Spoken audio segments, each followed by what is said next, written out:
आज के अखबार में खबर आई है कि राजस्थान के भीलवाड़ा में 3 लोगों ने मिलकर एक राजनीतिक पार्टी बनाई और राजनीतिक पार्टी बना के 300 करोड़ रुपए का काला धन सफेद कर दिया। भारत में इस समय लगभग 3000 राजनीतिक पार्टियां हैं जो रजिस्टर हुई हैं इलेक्शन कमीशन के सामने, और इस 3000 पॉलिटिकल पार्टियों में से 90% पॉलिटिकल पार्टियां इसी काम के लिए बनी हैं, केवल और केवल काला धन को सफेद करने के लिए। अब ये काला धन सफेद होता कैसे, इसको समझिए आप। इस 1950 और 51 के बने कानून के अनुसार राजनीतिक पार्टियों को चंदा लेने में टैक्स से छूट मिलती है, यानी पॉलिटिकल पार्टियां जो भी चंदा लेंगी उस पर उनको टैक्स नहीं देना है, बस वो रजिस्टर हो जाए, बस वो फ्रॉड हो, कुछ भी हो, गुंडे हो, बदमाश हो, मवाली हो। अगर इलेक्शन कमीशन में उन्होंने अपनी पॉलिटिकल पार्टी को रजिस्टर करा लिया तो उनको इनकम टैक्स नहीं देना है, वो चाहे 3 लाख करोड़ कमा ले, चाहे 3000 करोड़ कमा ले या 300 करोड़ कमा ले। सफेद कैसे करते हैं इसको समझिए। ये कानून ये कहता है कि कोई भी पॉलिटिकल पार्टी जो 20,000 रुपए से कम किसी व्यक्ति से डोनेशन लेगी उसका हिसाब किताब नहीं रखना पड़ेगा। यानी कोई भी, हम और आप किसी भी पॉलिटिकल पार्टी को अगर 20,000 रुपए से कम डोनेशन करेंगे उसका हिसाब किताब पॉलिटिकल पार्टियों को नहीं रखना है। तो पॉलिटिकल पार्टियां 90% डोनेशन यही दिखाती हैं कि जो हमको डोनेशन मिला है वो आम जनता से मिला है और वो सब 20-20 हजार से कम मिला है, तो किसी का हिसाब देना नहीं पड़ता। ज्यादा से ज्यादा कोई 5% दिखा देंगे कि हमको 20,000 से ज्यादा, किसी ने 20,000 से ज्यादा दिया, किसी ने 2% दिखा देती हैं। ज्यादातर पॉलिटिकल पार्टियां, 90% पॉलिटिकल पार्टियां यही दिखाती हैं कि उनको जो डोनेशन मिला है वो कैश में मिला है और 20-20 हजार से कम मिला है।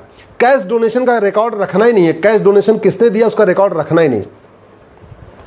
जब एक बार इनके पास 300 करोड़ आ गया, 100 करोड़ आ गया, 500 करोड़ आ गया, तो फिर ये पॉलिटिकल पार्टियां 20% कमीशन काट के और जिससे पैसा लेती हैं उसी को चेक से पेमेंट कर देती हैं।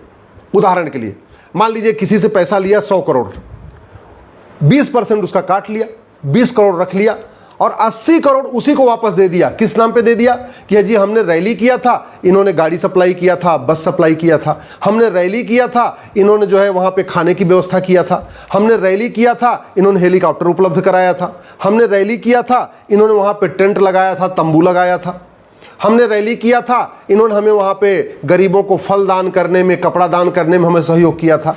तो जिससे पॉलिटिकल पार्टियां ब्लैक मनी ले रही हैं उसी को 20% कमीशन काट के वापस चेक पेमेंट कर दे रही हैं। और ये इसलिए कर रही हैं क्योंकि पॉलिटिकल पार्टियों को लेने में कोई हिसाब दिखाना नहीं है अगर कैश डोनेशन ले रही हैं और 20,000 से कम पर पर्सन 20,000 से कम ले रही हैं।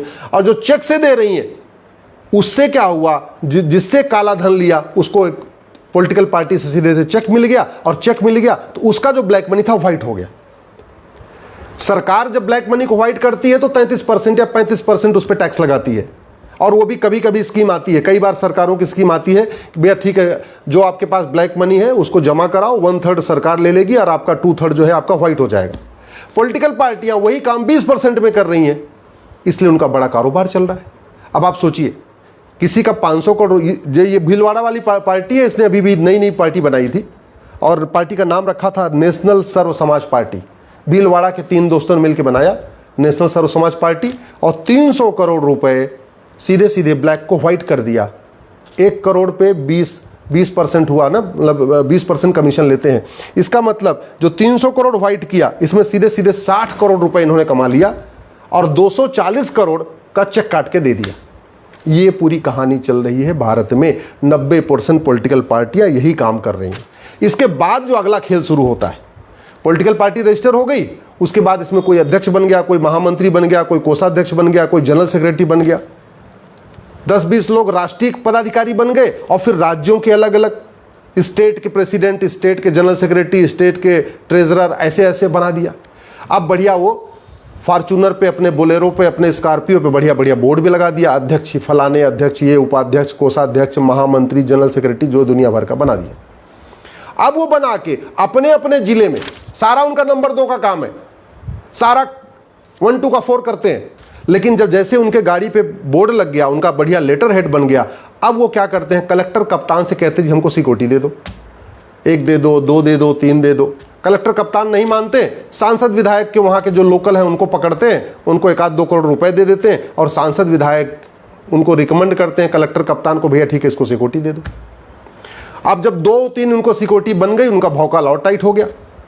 बढ़िया गाड़ी है, फॉर्चूनर है, बढ़िया स्कॉर्पियो है, ये सब कुछ काले धन से आ ही रहा है। जो दलाली किया था, जो 20% काट के उससे स्कॉर्पियो खरीद लिया, फॉर्च्यूनर बोलेरो सब खरीद लिया, 4 से 10 गुर्गे बैठा लिए पेड, और उसके बाद उनको 2-4 सिपाही और मिल गए। अब उसको दिखा दिखा के वो दोबारा रंगदारी वसूलना शुरू कर देते हैं। ये कड़वी सच्चाई है। और ये सब इसलिए चल रहा है क्योंकि 1950 और 51 का रिप्रेजेंटेशन ऑफ पीपल एक्ट महा घटिया है, महा सड़ा हुआ है। भारत को वास्तव में अगर विश्वगुरु बनाना है, भारत को परम वैभव की तरफ ले जाना है, भारत को विकसित राष्ट्र बनाना है, भारत में रामराज्य स्थापित करना है, तो सबसे पहले इस 1950 और 51 के घटिया कानून को बदलने की जरूरत है। एक भारतीय चुनाव संहिता लागू करने की जरूरत है, नियम कानूनों को बदलने की जरूरत है, जिससे ये गुंडे, बदमाश, मवाली जो सफेद कुर्ता पैजामा पहन के नेता बन जा रहे हैं, इनकी दुकानें बंद हो और अच्छे लोग पार्षद बने, अच्छे लोग प्रधान बने, अच्छे लोग सांसद बने, अच्छे लोग विधायक बने।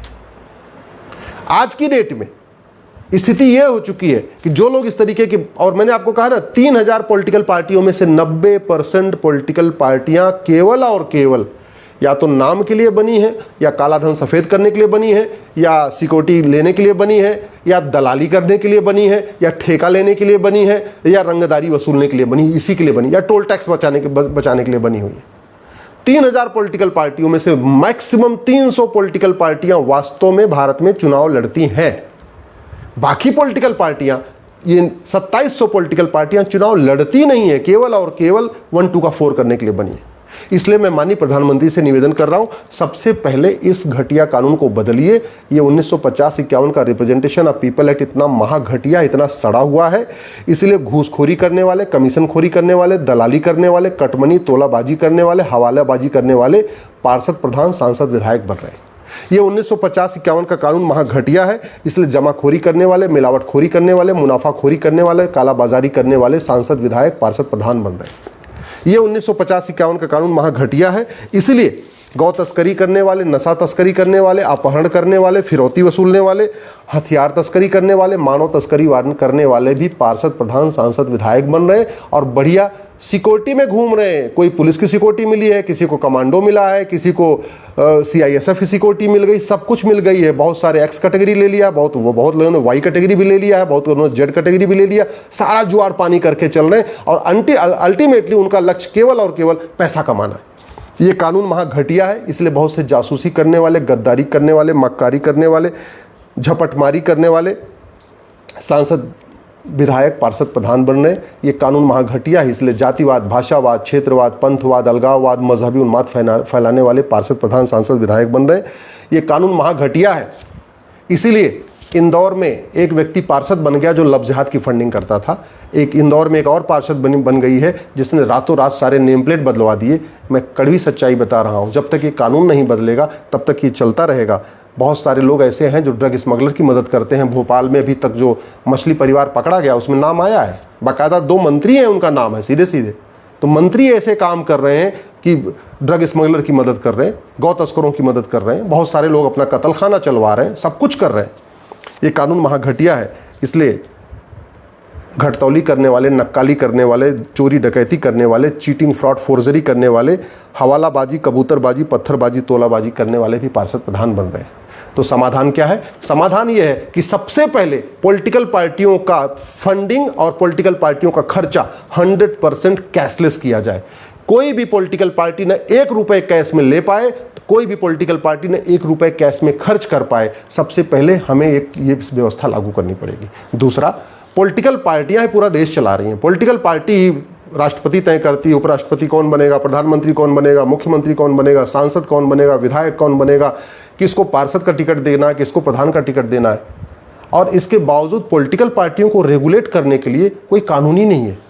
इसलिए ज़रूरत यह है कि पॉलिटिकल पार्टियों को रेगुलेट करने के लिए भी नियम कानून बने, मिनिमम क्वालिफिकेशन हो, मैक्सिमम एज लिमिट हो, पॉलिटिकल पार्टियां RTI के दायरे में आए, चुनाव लड़ने के लिए ऑल इंडिया लेवल पे टेस्ट हो, जिन लोगों के खिलाफ चार्जेस फ्रेम हो चुके हैं गंभीर मामलों में, उनके पार्टी बनाने, पार्टी पदाधिकारी बनने, चुनाव लड़ने पे उनके प्रतिबंध लगे। इसी तरीके से मैनिफेस्टो स्टैंडर्ड हो, जो लोग वादा करें और उसको पूरा न कर पाएं उनकी पॉलिटिकल पार्टियों की मान्यता रद्द हो। One nation one voter list हो। पोस्ट ऑफिस को वोटर ID बनाने का नोडल सेंटर डिक्लेयर किया जाए। फ्रीबीज पे लगाम लगाने के लिए इस पर एक व्यवस्था किया जाए और सांसद विधायक की रोज रिस्पॉन्सिबिलिटी तय किया जाए। पार्षद प्रधान की रिटर्न में रोल्स और रिस्पॉन्सिबिलिटी तय हो, सांसद विधायक के लिए कम से कम 75% अटेंडेंस सदन में अनिवार्य हो, तब जाके वीर सावरकर जी का, बाबा साहब अम्बेडकर का और गुरु गोलवलकर जी का सपना साकार होगा। जब इलेक्शन रिफॉर्म होगा, अच्छे लोग संसद विधानसभा में पहुंचेंगे, तभी जाके भारत विश्वगुरु बनेगा, भारत परम वैभव को प्राप्त करेगा और भारत में राम राज्य आएगा। जब तक ये घटिया कानून चल रहा है, तब तक धोखा, फरेब, पाखंड सब चलता रहेगा।